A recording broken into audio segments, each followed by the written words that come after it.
সত্যি যদি সকালে ওঠা না যেত তাহলে কিন্তু সকালের এই যে দৃশ্যগুলো যে অনুভব করা যেত না।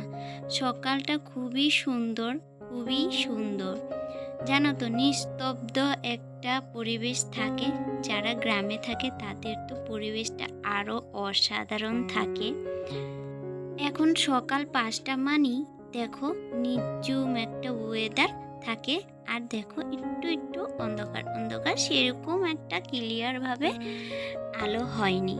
তো যাই হোক, বাইরের কাজগুলো যেহেতু আমার, তাই বাইরের থেকেই শুরু করলাম। যেহেতু আজকে মা মনসা পুজো আছে, তাই কিন্তু সকালবেলায় উঠে পড়েছি। আর যদি সকালবেলা না উঠতাম তাহলে কিন্তু একটা ফুলও কিন্তু পাওয়া যেত না। কালকে অনেকেই আবার কড়িগুলো তুলে রেখেছে, আমি আবার ভাবলাম না, গাছে ফোটার পরেই কিন্তু তুলবো।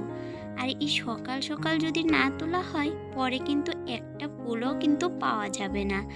যেহেতু আজকে অনেকের বাড়িতেই পুজো করবে, যেহেতু বিশেষ করে আমাদের বাড়িতে একটু ফুল গাছের ফুল গাছগুলো বেশি, তাই আমাদের বাড়িতে অনেকেই ফুল নিতে আসে।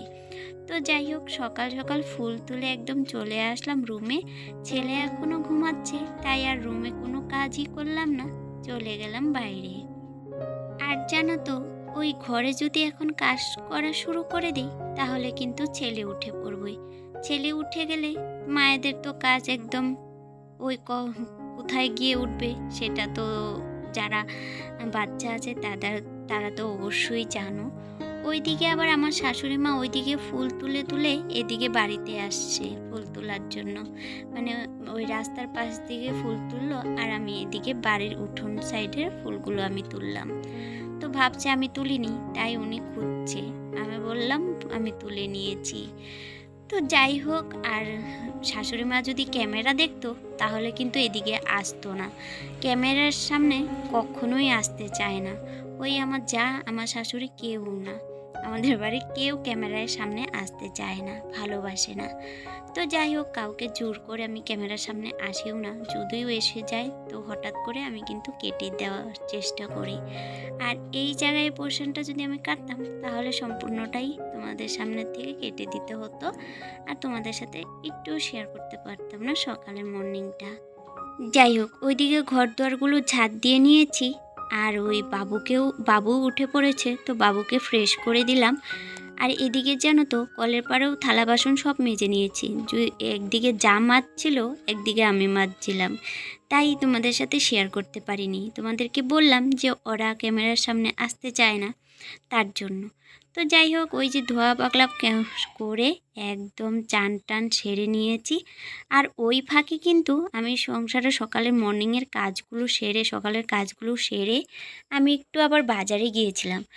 জানো তো, ওই বাজারে গিয়েছি একটু, তোমাদের সাথে আর শেয়ার করা হয়নি, বা আমি মোবাইলটা রেখে গিয়েছি আর তখন যাওয়ার সময় তোমাদের সাথে ক্লিপ নেওয়া হয়নি। ওই বাজারে গিয়েছি, অনেক কিছু বাজার ছিল না, তাই নিয়ে আসলাম। আর জানো তো, আজকে পুজোর দিনে ভাবলাম একটু অন্যরকম কিছু রান্না করে খাওয়া যাক, তার জন্য একটু বাজারে গিয়েছিলাম।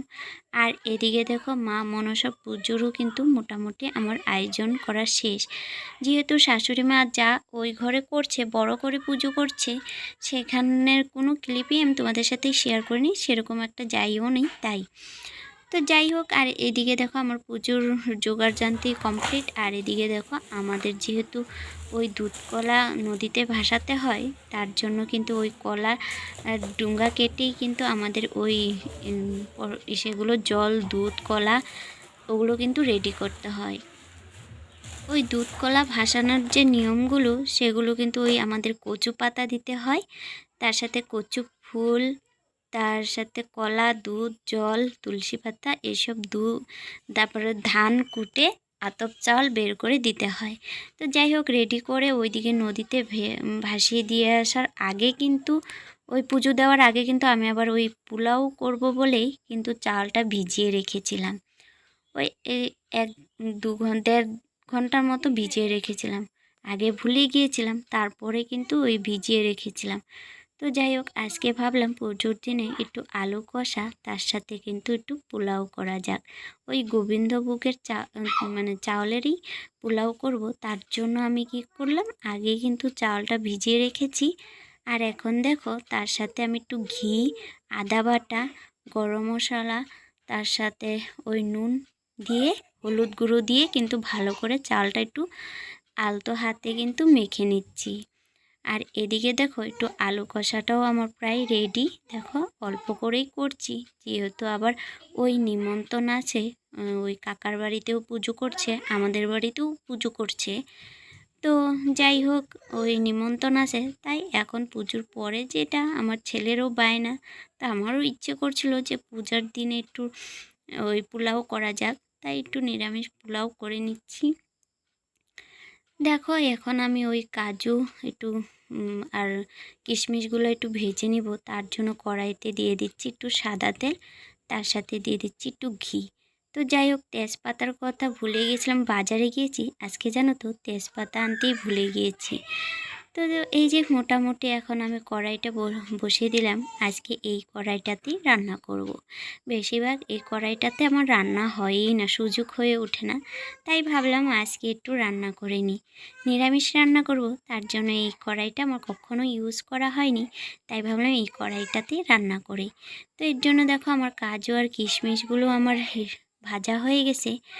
তারপরে আমি একটু তেল, যে ঘি, ওই কড়াইটাতেই আমি একটু তেজপাতা, লবঙ্গ, এইসব দারচিনি, এইসব সম্বাস দিয়ে এখন আমি চাউলটা হালকা একটু ভেজে নিব। ভেজে নিয়ে তারপরে তার সাথে জল দিয়ে দিব। ওই তোমাদের সাথে পরে আর কোনো ক্লিপ শেয়ার করতে পারিনি, ওই কাকা শ্বশুর বাড়ির থেকে ফোন আসছিল, ঝটপট করে চলে গিয়েছিলাম। তো জানো তো, আর কিচ্ছু শেয়ার করতে পারিনি। তো কাজু বাদাম আর কিশমিশ দিয়ে একটু ঢাকা দিয়ে পুরোপুরি চিনি দিয়ে রান্না করে নিয়েছিলাম। তো যাই হোক, আজকের ব্লগ এই পর্যন্তই, দেখা হচ্ছে